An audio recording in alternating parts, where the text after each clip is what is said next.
Ontem à noite, no nosso estudo bíblico em nossa casa, na velha cabana de madeira, quando o tempo está bom o suficiente para que as pessoas possam entrar na garagem, nós tivemos um estudo bíblico ontem à noite em nossa casa e alguns caras vieram e me fizeram uma pergunta muito importante. Eles são jovens cristãos muito zelosos e eles disseram: você sabe, e se eu fizer algo apenas por pura obediência, mas não sinto nada, não sou movido pelo amor, não sou movido por nenhum sentimento de afeição por Deus. Só estou fazendo isso porque eu devo obediência. E eu disse, absolutamente, nós somos chamados para obedecer a Deus. Nós somos chamados para obedecer a Deus. Independente da nossa disposição, independentemente do que estamos sentindo, somos chamados para andar em obediência. Mas nós conversamos e um deles disse: você sabe, por que você não coloca isso você precisa colocar isso em um vídeo, então aqui estou. Eu vou colocar isso em um vídeo em poucos minutos e eu gostaria de falar com vocês, especialmente vocês jovens cristãos, sobre amar a Deus, sobre a obediência e como essas duas coisas andam juntas. Agora, primeiro, vamos falar sobre como crescemos em nosso amor por Deus. Quando eu era um jovem cristão, eu estava profundamente ciente do fato que eu precisava crescer em meu amor por Deus. E minha pergunta era: como você sabe, eu ainda estou ciente disso. Enquanto estivermos andando aqui nesse planeta, teremos de estar bem para amar a Deus. E quando eu era jovem, o que você faria? Você iria a essas reuniões ou a revivamentos ou alguma conferência e seria tudo muito empolgante. Você entenderia a pregação, a música seria muito boa. Você estaria perto de outros crentes e pensaria que conhecia seu amor por Deus. Pelo menos aumentaria o seu zelo, mas depois de alguns dias, depois de que a conferência terminasse, você descobriria que está de volta ao mesmo lugar.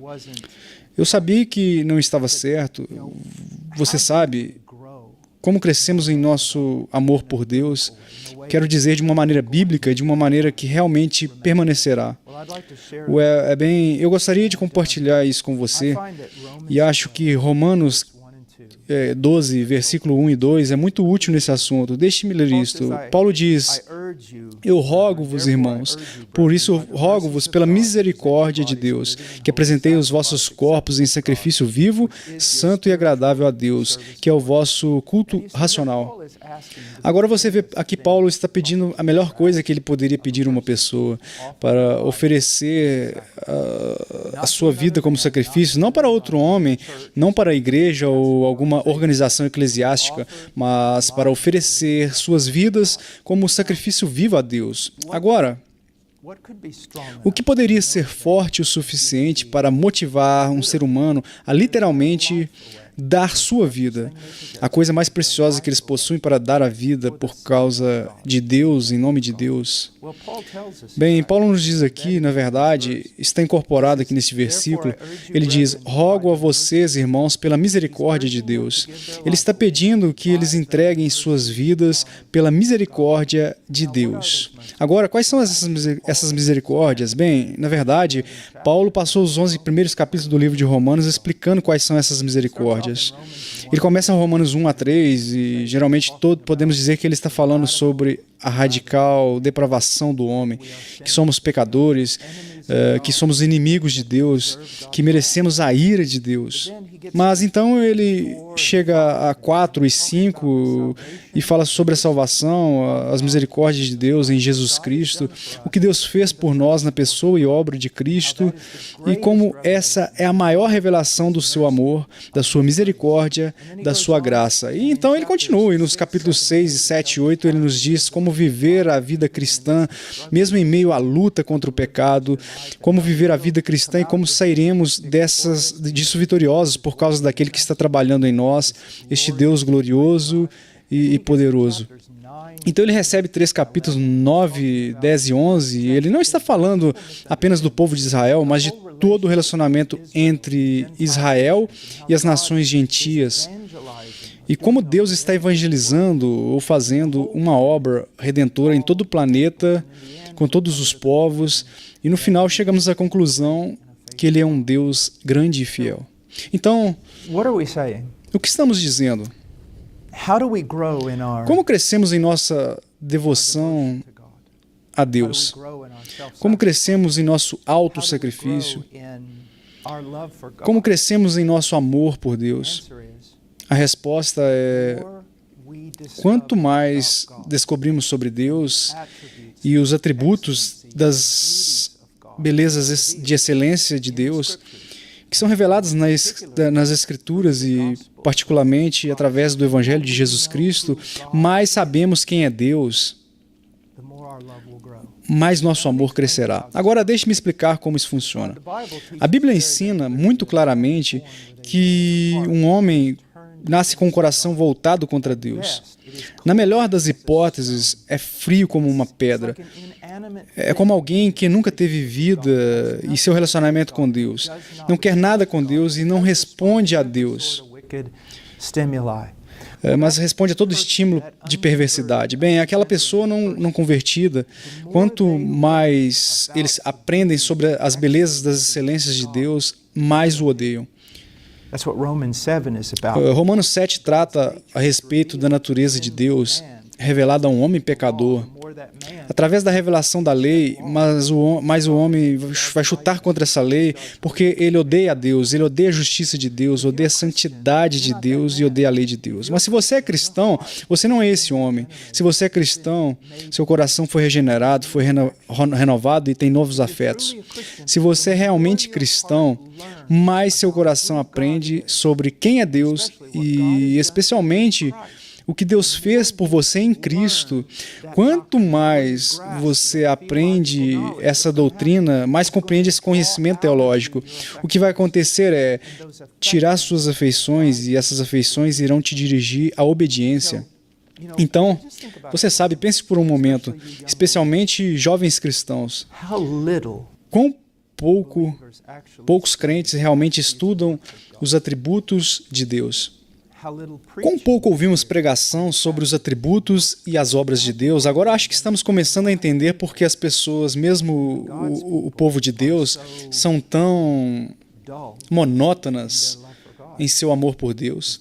Existe tão pouco conhecimento de Deus, nós não crescemos no nosso amor de Deus. Bem, deixe-me colocar dessa maneira. Imagine que eu não sei se algum de vocês estudou física, mas deixe-me dar um pequeno problema de física aqui.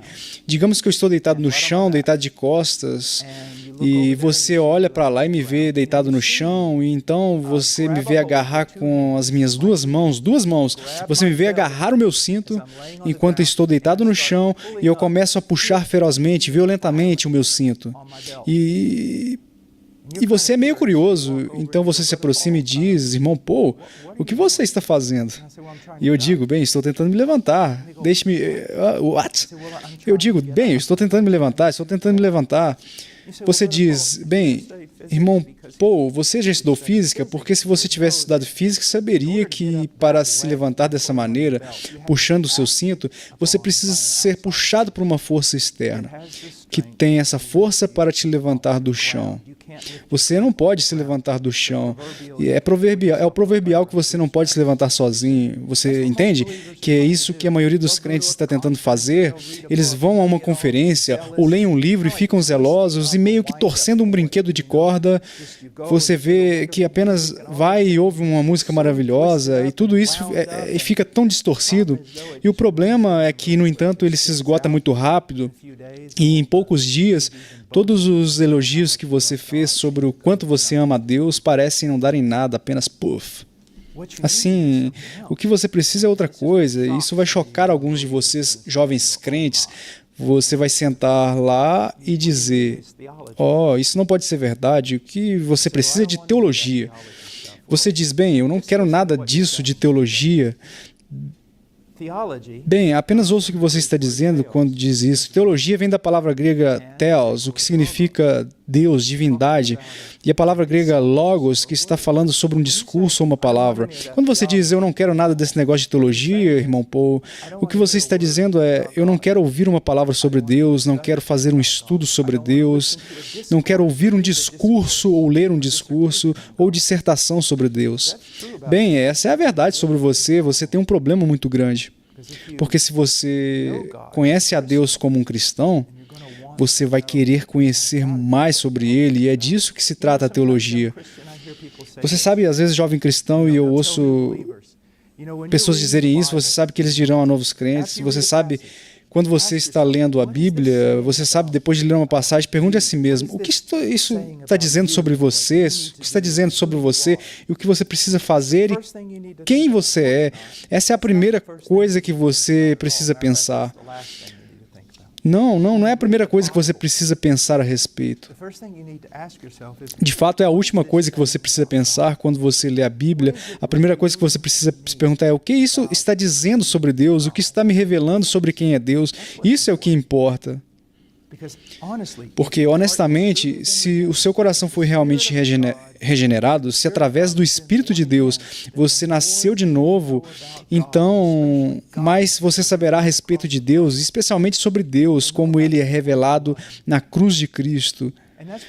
Quanto mais você sabe sobre Ele, mais irá amá-lo, e é por isso que crescemos em conhecimento, crescemos em graça. Você sabe que eu passei tantos anos da minha vida correndo pelo mundo pregando, e estou ficando mais velho, e as pessoas dizem, você sabe, mas o seu zelo parece continuar crescendo. Como é isso?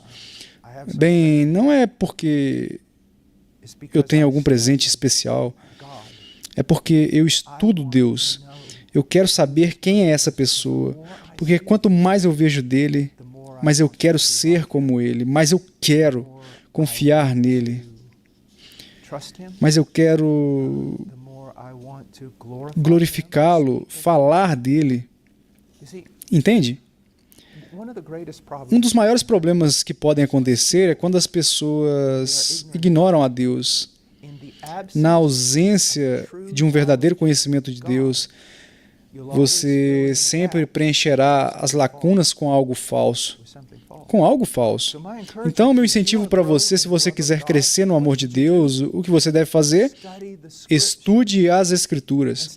Estude as Escrituras não para encontrar esses princípios de vida, para lhe dar sua melhor vida aqui agora. Estude as Escrituras para conhecer essa pessoa que te criou e redimiu, e que te ama. Sua excelência não tem limites, suas belezas, seus poderes. Você sabe, quando chegarmos ao céu, eu ouço muitas pessoas dizendo, mal posso esperar para chegar ao céu. Por quê? Você quer andar pelas ruas de ouro? Você quer balançar nos portões de pérola? Quero dizer, você só faz isso por alguns meses. Eu imaginaria e me tornaria meio chato. O que você faz do céu, o céu? O céu é o céu porque é uma beleza infinita, que não pode ser exaustiva. E eu não estou falando a respeito do céu como uma criação. Eu estou falando sobre o Criador que fez isso. Entende? Tudo é finito. Todas as coisas têm um fim. Você pode pesquisar até o ponto final e depois não há mais nada para saber, mas com relação a Deus isso é diferente. Ele é infinito. Então, por toda a eternidade, nós vamos rastrear essas excelências de seus atributos e trabalharemos essas belezas, essas graças, e no final de 1000 eternidades nunca chegará ao fim, porque não há fim. Essa é a beleza do céu. É a revelação de Deus na pessoa de Jesus Cristo. Então, qual é o meu encorajamento para você? Se você quer ser obediente, e obediente pelo bem do seu amor a Deus e do amor dele por você, então, por onde começar? Você começa nas Escrituras e começa estudando quem é Deus. Quem é Ele? Quem é Ele? Agora, tendo dito que alguém